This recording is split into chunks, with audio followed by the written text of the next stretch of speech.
আসসালামু আলাইকুম, আমি সম্রাট। সবাইকে 6 to 12 একাডেমিতে স্বাগত।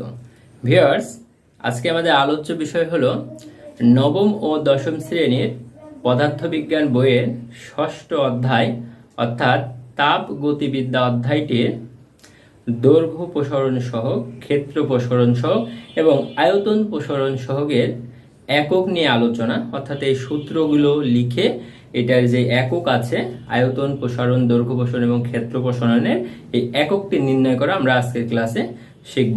পরবর্তী ক্লাসে আমরা এই সূত্র দিয়ে ভিন্ন ভিন্ন ধরনের অঙ্ক করে দেখব।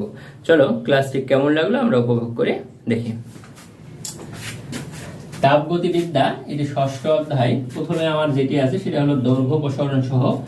দৈর্ঘ্য প্রসারণ সহগ যেটাকে আলফা দ্বারা প্রকাশ করা হয়ে থাকে।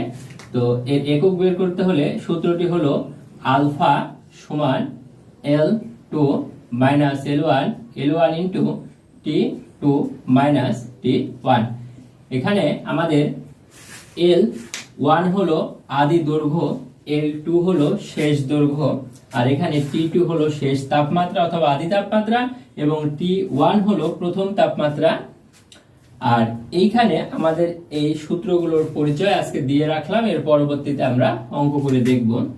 তো উপরে আমরা এই এল দ্বারা বোঝানো হয় লেন্থ, দৈর্ঘ্য, অর্থাৎ দৈর্ঘ্যের একক হলো মিটার। এখানে দৈর্ঘ্য থেকে দৈর্ঘ্য বাদ দিলে দৈর্ঘ্যই থাকবে, সেই দৈর্ঘ্যের এককটি হলো মিটার।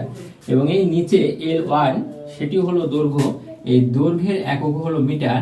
আর তাপমাত্রা থেকে তাপমাত্রা বাদ দিলে তাপমাত্রায় থাকে, তাপমাত্রার একক হলো কেলভিন। তো আমাদের বর্তমান পাঠ্য বইয়ে T2 মাইনাস T1 আছে এই সূত্রে। কোন জায়গায় এটা θ2 মাইনাস θ1 ও থাকতে পারে, অর্থাৎ T2 মাইনাস T1 না থেকে θ2 মাইনাস θ1 থাকতে পারে। তো এখানে এই m আর m টি কেটে যায়, এখানে 1 ভাগ k হয়ে থাকে। 1 ভাগ k কে এইভাবে লেখা যায় k ইনভার্স 1 অথবা পার কেলভিন। অর্থাৎ দৈর্ঘ্য প্রসারণ সহগ আলফা, সেই আলফার একক হলো পার কেলভিন। এই যে পার কেলভিন, এটা অতি সহজে দেখিয়ে দিলাম। আরেকটি আছে ক্ষেত্র প্রসারণ সহগ, যেটাকে প্রকাশ করা হয় বিটা দ্বারা, এটি হলো বিটা। এটির সূত্র হলো আমাদের ক্ষেত্র প্রসারণ সহগ, যেটা